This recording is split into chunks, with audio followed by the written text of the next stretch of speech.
This has been on top of mind of the president. Like, I was there when he read the letter, and he takes this to heart. This is a priority.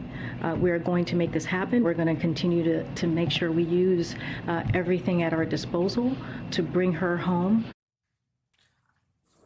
And joining me now is the founder and president of the National Action Network, Reverend Al Sharpton. Also, of course, the host of Politics Nation right here on MSNBC. Rev, thanks for being with us today. I know you're calling on the administration to arrange this prayer visit for you, other faith leaders, to see Brittany. You're concerned about her physical, mental, and spiritual well-being. Obviously, that letter was so emotional. She says she's terrified. She's never going to get out. Have you heard any response from the White House to your appeal? I've gotten a call from the White House, and I'm waiting to talk to the State Department. But I've made it clear to them it is our intention to go to Russia and seek a clergy visit. Anyone in any civilized world or any civilized nation can get visits from clergy. When I had talked to her wife, Sherelle, on my radio show, and she talked about how even a phone call that was to be arranged with them did not happen. She was concerned about her. And then when I saw the letter she sent to the president, we need to be able to go face to face, make sure that she's all right, make sure that she's being treated right, as the nation is being challenged by me and others to get her out. Let's not forget, Andrea, that she has been there 4.5 months.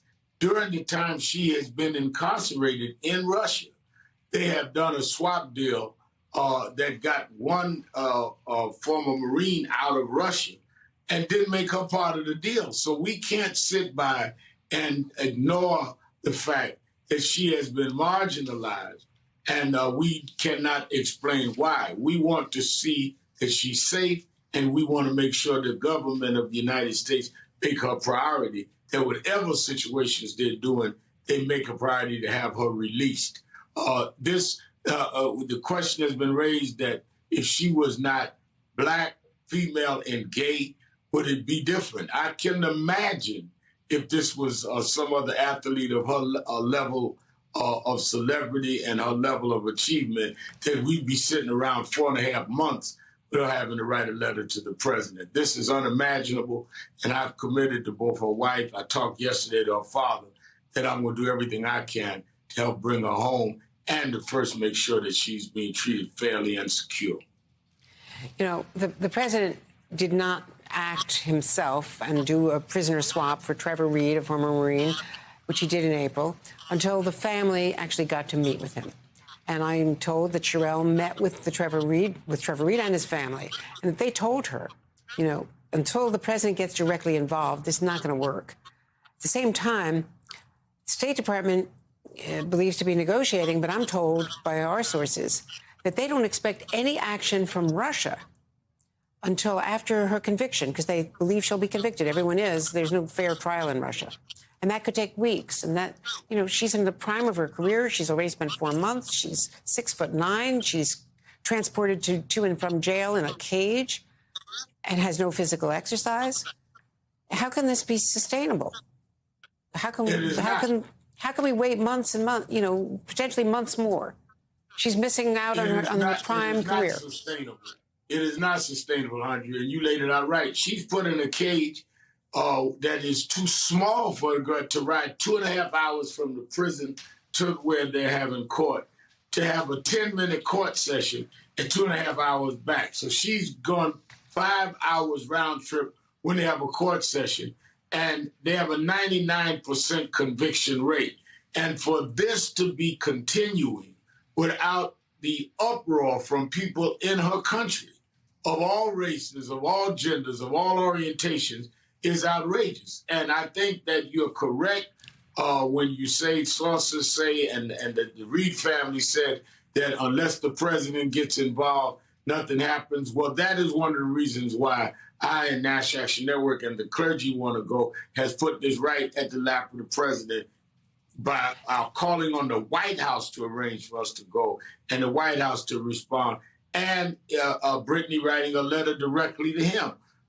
We've worked with the president on many things. I do not believe the president is insensitive, But I think we have to get the president's attention on this and hold it on this, as well as we have to give the appeal to Russia that you must have enough humanity in you that she can get a clergy visit. If not, let Russia say to the world, not only are we going to try people and convict them, we won't even let people have the benefit of operating with their faith. So we're willing to be the ones that stand up and let everybody see what kinds of people are on both sides of this equation, while a young woman who has great skills and has achieved great celebrity is being held in the middle. She should not be a political pawn for anybody. And I think faith leaders have a responsibility to stand up and say that on her behalf. Do you agree with the former Russian ambassador, Mike McFaul, who told me yesterday he thinks the president should take a very tough step and be willing to trade a terrible criminal, convicted arms dealer, Victor Bout, a Russian who Vladimir Putin wants back, trade him for Griner and for Paul Whelan, the other American hostage?